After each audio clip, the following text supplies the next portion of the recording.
Polar Parrot Cichlid, kilala rin bilang electric blue polar, isa sa kaakit-akit na species ng freshwater cichlids na kadalasang hinahanap ng mga aquarist.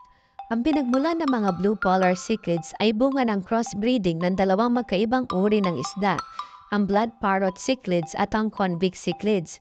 Walang gaanong impormasyon tungkol sa eksaktong pinagmulan ng mga cichlids na ito. Ngunit ayon sa isang article, ang blue polar cichlids ay unang natagpuan sa Taiwan, China. Ang mga cichlids na ito ay kilala sa kanilang kapansin-pansing asul na kulay na nagbibigay sa kanila ng kakaibang itsura. Ang isang pangunahing katangian ng mga cichlids na ito ay ang kanilang physical characteristics. Ang kanilang kulay ay may kombinasyon ng mga itim na guhit na may asul na katawan. Sila ay may matabang hugis na may maikling katawan na nagbibigay sa kanila ng cute na itsura.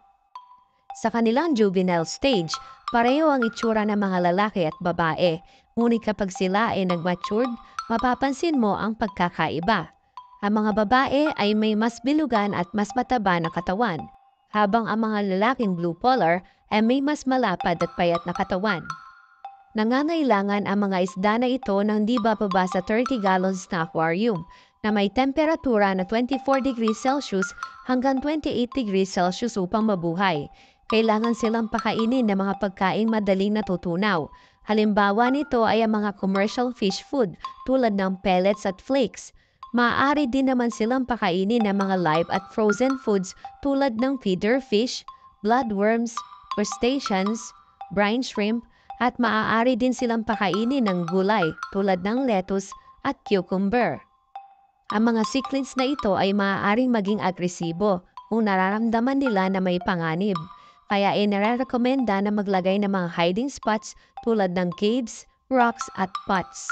Maaaring samahan ng ibang isda ang mga blue polar cichlids. Halimbawa nito ay ang mga angelfish, iba't ibang uri ng Central American cichlids, severum cichlids, parrot cichlids, corridoras at plecos. Maaaring umabot sa 8 pulgada ang haba ng blue polar cichlids. Ang kanilang buhay ay umaabot ng 6 o higit pang taon sa aquarium. Gayunpaman, ang haba ng buhay ng isda ay nakasalalay sa kung paano mo sila alagaan.